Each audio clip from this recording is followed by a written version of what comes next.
धन्यवाद डॉक्टर सुबोध कुमार मिश्र जी।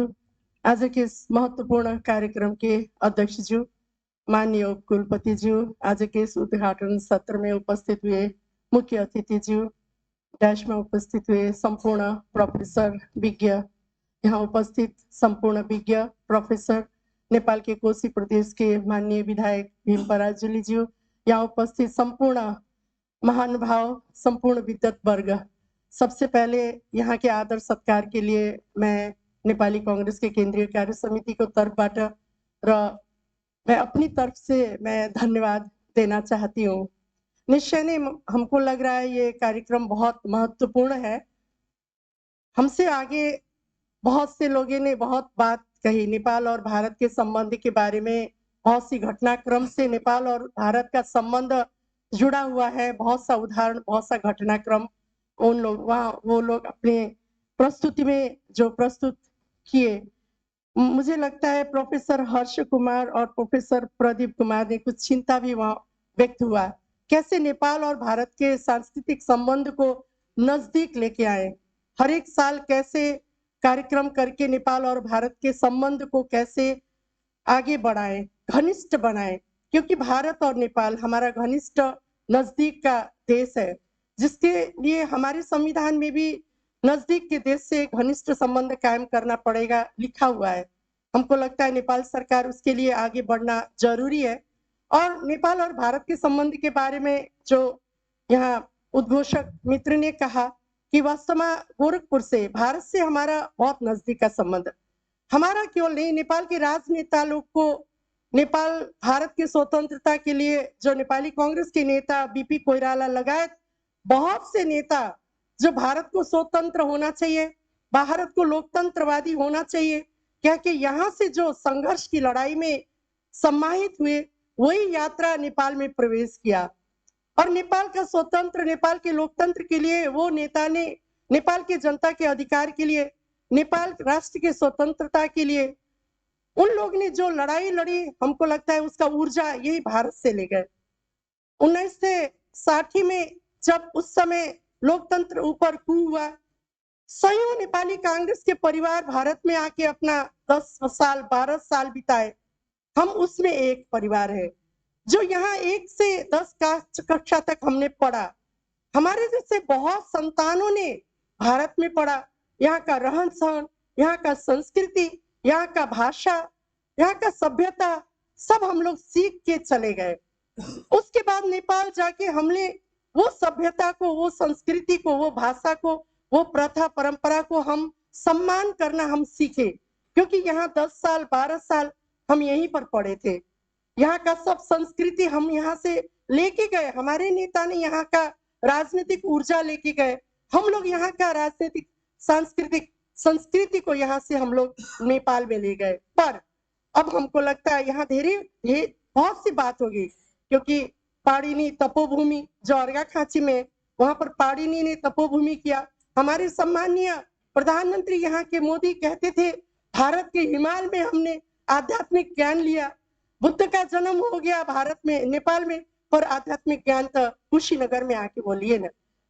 राम ने जनकपुर में जाके वह विवाह किया, ससुराल बनाए। यहाँ जब प्राण प्रतिष्ठान हुआ तो जनकपुर केवल नहीं, टोटल नेपाल भर उस समय खुशहाली मनाए, क्योंकि वो संबंध हम लोग का सांस्कृतिक संबंध था। पर हमको लगता है जो आज ये 3 दिन जो कार्यक्रम हो रहा है, इसको गंभीरता पूर्वक छलफल और संवाद में ले जाना जरूरी है, क्योंकि अब तो नेपाल में 40% से अधिक तो युवा का प्रवेश हो गया जनसंख्या का। अब तो नेपाल में बहुधार्मिक, बहुजातीय, बहुसामाजिक समुदाय का वहां पर जोड़ तोड़ के साथ समावेशी लोकतंत्र की बहुत सरो अगाड़ी पड़ी है। पर उस समावेशी डाइवर्सिटी को हम लोग कैसे एक सूत्र में ले रहा है। अभी नेपाली कांग्रेस का महासमिति का अधिवेशन हुआ, हमारे मुख्य अतिथि माननीय देवेंद्र राज कौडेल, हमारे माननीय भीम पराजुली लगायत नेपाली कांग्रेस के केंद्रीय समिति के लगभग 40% से अधिक केंद्रीय सदस्य लोग ने कहा नेपाल का अलग पहचान है, हिंदुत्व का पहचान है। वो हिंदुत्व का पहचान नेपाल में रहे, वो डाइवर्सिटी को, बहुआयामिक पक्ष को समेट सकते हैं, सम्मान कर सकते हैं। इसलिए उसको नेपाली कांग्रेस अपना प्राथमिकता को विषय वस्तु बनाना चाहिए, कह के वहां पर हम लोग प्रस्ताव भी ले गए। तो ये तरंग ला दिया हिंदुत्व का पूरा, हिंदुत्व की बात ने तरंग ला दिया। हिंदुत्व, हिंदू धर्म मत केवल नहीं, उसे और सब धर्म को सम्मान करना चाहिए। वो एक दर्शन, वो विचारधारा, वो संवाद, वो छलफल आगे बढ़ना चाहिए, जिससे नेपाल के युवा पुस्ता लोग भी समझ सके हिंदुत्व का दर्शन क्या है। हमको लगता है ये बहुत से नेपाल और भारत को के संबंध को नजदीक ला सकता है। इसीलिए हमारा अनुरोध है, नेपाल एक ऐसे भूगोल में बैठा हुआ है, ऐसे भूगोल में रहा है, वहां का भूगोल जिसने भारत से 3 सीमाएं हैं, एक सीमा चाइना से है, पर अंतरराष्ट्रीय जगत से भी बहुआयामिक संबंध जुड़ के आगे बढ़ रहा है। इसीलिए हमको लगता है हमारा नेपाल और भारत का बीच का संबंध को, कड़ी को जोड़ने के लिए ये सांस्कृतिक अभियान सबसे शक्तिशाली अभियान हो सकता है। इसीलिए हम लोग इतिहास की घटना तो कहते हैं, पर अब का आधुनिक विचार, आधुनिक संवाद भी आगे बढ़ना जरूरी है। कल का हम लोग बहुत सा घटनाक्रम और कल का हम लोग बहुत इतिहास का बात भी हम कहेंगे, पर क्यों जरूरी है नेपाल और भारत के संबंध के बीच में घनिष्ठता की आवश्यकता क्यों पड़ रही है?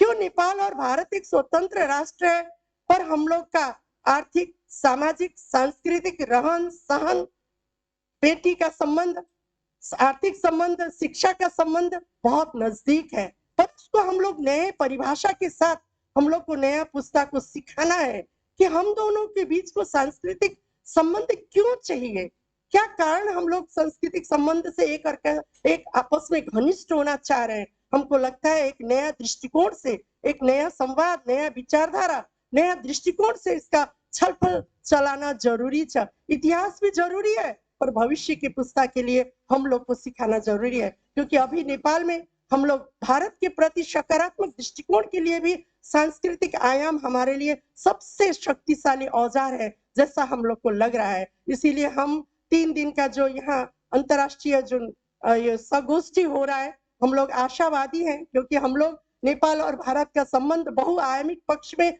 और घनिष्ठ बना के आगे बढ़ाना चाहते हैं। उससे हम लोग का भविष्य बहुत उज्जवल है। दोनों देश का भावनात्मक संबंध मजबूत हो सकता है। इसीलिए हम अपेक्षा कर रहे हैं 3 दिन का जो गोष्ठी करेंगे, यहाँ पर हमारी बहनें लोग बहुत सुंदर ढंग से जो अपना स्वर संकल्प यहाँ प्रस्तुत की, उनको भी हम बहुत बहुत धन्यवाद देना चाहते हैं। और हम आशा करते हैं 3 दिन का जो ये संगोष्ठी हो रहा है, इस गोष्ठी को हम विभिन्न कंपोनेंट में, विभिन्न अलग अलग कंपोनेंट में नेपाल और भारत का संबंध को हम कैसे जोड़ सकते हैं, नए पुस्ता लोग उसको कैसे समझ सकते हैं, क्योंकि वो अभी जन्मे हुए हैं, 18 साल हो रहे हैं, उनको मालूम नहीं है। इसलिए उनको हम लोग कैसे दर्शन और संवाद से इस विषय वस्तु में संवेदनशील बना सकते हैं, गंभीर बना सकते हैं। हमको लगता है ये 3 दिन का गोष्ठी बहुत उपयोगी है, बहुत अच्छा होगा, परिणाम मूलक होगा, जिससे नेपाल और भारत के संबंध को और नजदीक लेके आएगा। इसीलिए हम फिर ये गोष्ठी में जो यहाँ उपस्थित होने का, आदर सत्कार प्राप्त करने का, अपना विचार रखने का जो अवसर हम प्राप्त किए, उसके लिए हम आयोजक को बहुत बहुत हम धन्यवाद देना चाहते हैं, और आशा भी करते हैं कि जो गंभीरता पूर्वक ये विषय में हम लोग छलफल कर रहे हैं, वो छलफल परिणाम मूलक हो।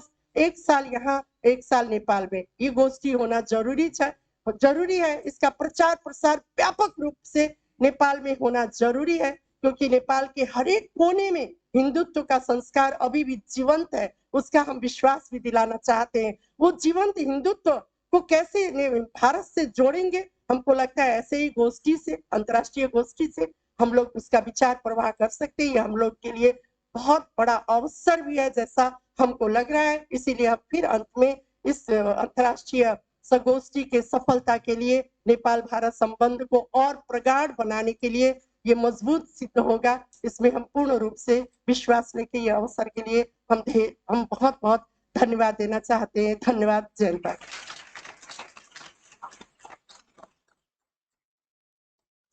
धन्यवाद मैडम।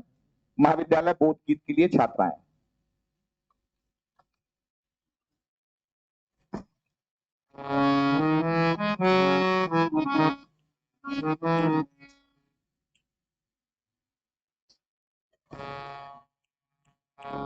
मेरे माड़ों के पावन युग में हम चरित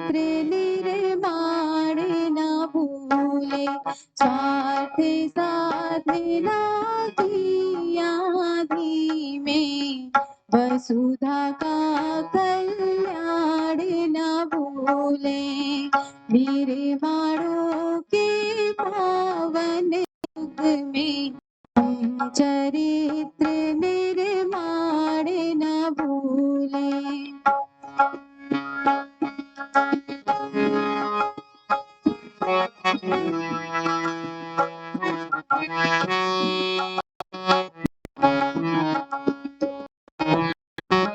मानव अगाध सिंधु है, संघर्षों का पार नहीं है।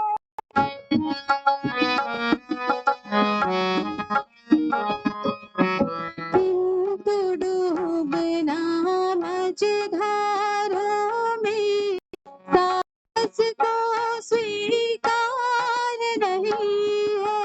जटिल समस्या सुलझाने को नूतन अनुसंधान न भूले।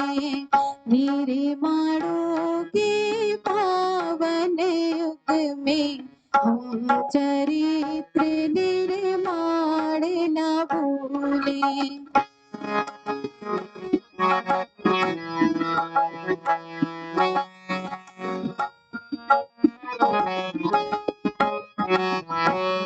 शील भी नहीं आदर्श श्रेष्ठता, तार बिना झंकार नहीं है।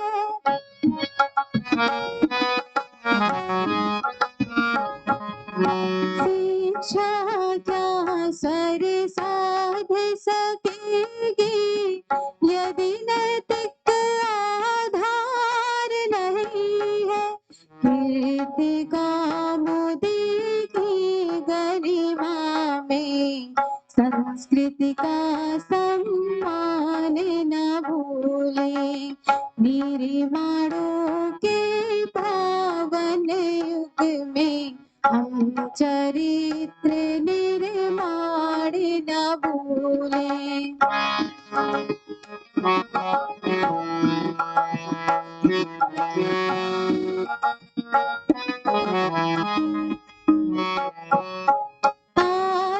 आविष्कारों की कृतियों में यदि मानव का प्यार नहीं है।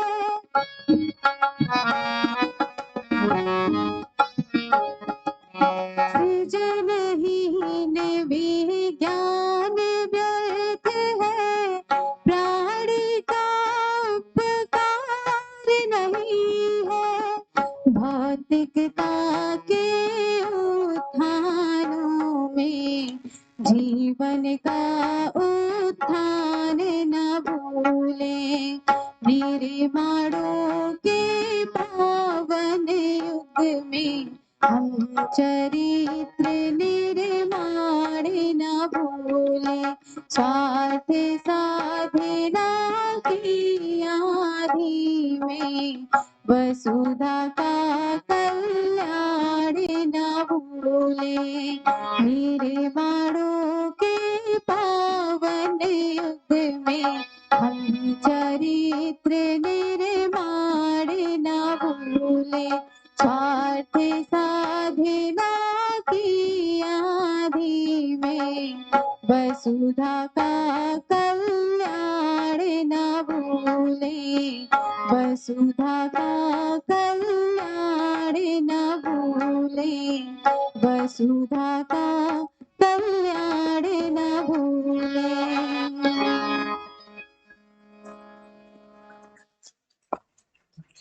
महाविद्यालय के स्फूर्त गीत के उपरांत मैं आज के अपने सारस्वत अतिथि प्रोफेसर नंद बहादुर सिंह सर को आमंत्रित करता हूं उनके उद्बोधन के लिए।